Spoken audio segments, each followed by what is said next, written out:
Good day mga kadol, si Boxer 1 nagpakitang gilas mga kadol, napakagaling na, sobra. Maganda na yung improvement sa kanyang galaw compare nung una talaga. Simula sa pool nung nagtuloy-tuloy sila sa akin dahil naghahanda kami doon sa UK-sing parating mga kadol, February 22, malapit na yan. So inaayos ko pa rin yung galaw nila, pero pwede na talaga to ilaban mga kadol. Sabi ko mag-focus na naman tayo dito sa sparring, kasi dito iba ang sparring kaysa padmates ng yung kalaban. Although hindi ako nagbibigay ng maraming combination sa kanila sa padmates mga kadol, kasi ang binibigay ko yung ginagamit lang sa mismong laban, kagaya niyan, jab man. Kasi kung magbigay tayo ng mga maraming combination na hindi na naman kasali doon sa laban, hindi man sa magagamit, wala kang kwenta yun. Bigay niya yung magagamit nila, yung mga jab, straight, mga upper, hook, yan, yung mga common suntok na kailangan yung i-maintain na ibibigay sa kanila, kung paano mag-tap ng suntok. Hindi nyo pwede kailangan bibigyan ng maraming suntok.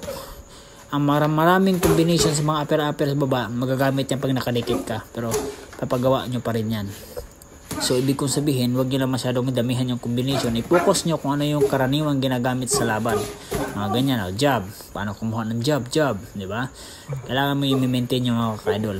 Huwag kayong mag-shoot kung ano-anong suntok na pinapagawa.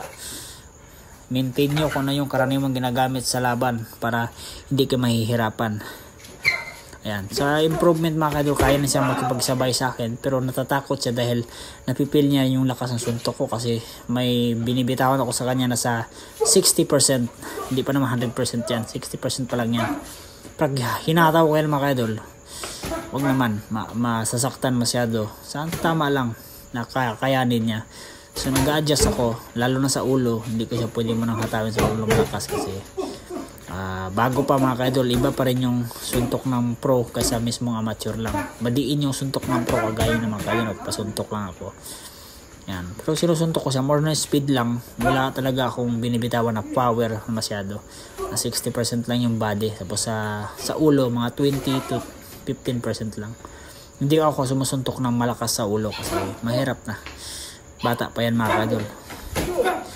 Gusto ko lang sila matuto ng maraming combination, maraming strategy na magagamit nila sa mismong laban. Kaya lang, pacing lang. Yan, gaya mga kadol, speed lang yan, pero may bigat pa rin yan mga kadol. So gusto ko talaga yung mga natutunan nila sa akin na magagamit sa mismong laban. Gusto ko sila pa sparringin dalawa mga kadol, pero parang ko wala sila matutunan kasi hindi pa sila gano'y katibay. Gusto ko sa akin sa sparring para mas marami silang matutunan. So mga idol, hanggang dito na lang. Maraming salamat.